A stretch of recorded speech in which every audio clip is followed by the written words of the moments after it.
Good morning. This is the Fantasy Sports Boss, and it is now week 9. So we once again have to look at the week 9 fantasy football handcuff running back strategy. If you're new to the channel, make sure you hit the subscribe and hit the notification button. And also, if you're new to the channel, the running back handcuff strategy been very profitable this season. Basically, how it works is you pick up the handcuff backup running backs prior to their game start. And if the starter remains healthy, you just simply drop those players before the 4 o'clock games and rinse and repeat, doing the same thing with the 4 o'clock games, the 8 o'clock games, and then the Monday night game as well. And that way you get ahead of the waiver madness, and you can get the replacement running backs who ascend to a starting role through injury, but before the waiver wire battles begin.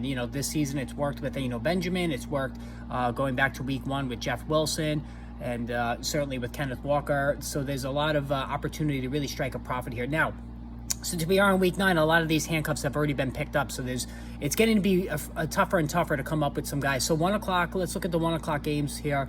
If you want to try Sony Michel, I know Austin Eckler has an abdominal injury. He is playing. So Sony Michel is somebody that is out there that you could possibly look at.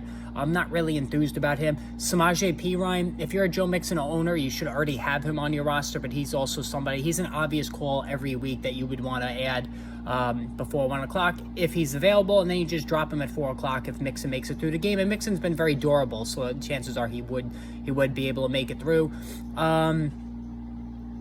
Looking through the rest of the schedule here, Minnesota, Washington, like I said, there's not a lot at this point of the season that's available, that's really, over. Zamir White with Las Vegas, maybe, if you want to look over there. Jermichael Hasty for the Jacksonville Jaguars, that's somebody that you want to keep in mind, because Travis Etienne always has a lot of injury issues, so that's somebody that I would look at there. And that's pretty much it. Yeah, very slim pickings at this point of the year. So Zamir White for the Raiders is somebody that stands out. Sony Michel, I'm bored with Sony Michel. Samaje Perine, those are the guys for the 1 o'clock games that you want to look at. Again, not very exciting for sure. And Jermichael Hasty, that's the number 1 guy. So if Jermichael Hasty is available, I would use him first.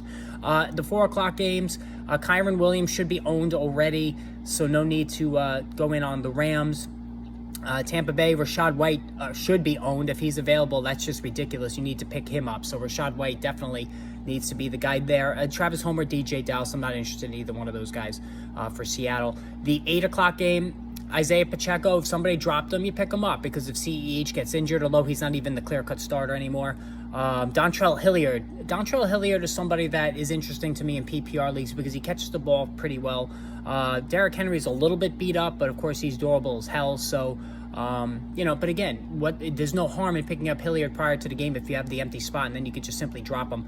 And then as far as Baltimore and New Orleans, nothing really standing out there as well. So again, hit that subscribe, hit that notification button. More videos on the way, and of course tomorrow, Sunday, instant impact injury videos that go up. Last week we hardly had any because it was such a quiet week injury-wise. I'm afraid we're gonna have to pay the price for that this week.